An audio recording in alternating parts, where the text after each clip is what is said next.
любят его стихи, и его стихи даст нам такой нежной силы, чтобы мы,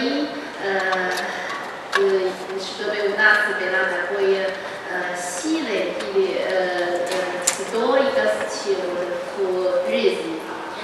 Мы покидаем многие его любители, и я тоже надеюсь, что в Беларуси тоже будет много читателей любят его стихи. Я это замешаю.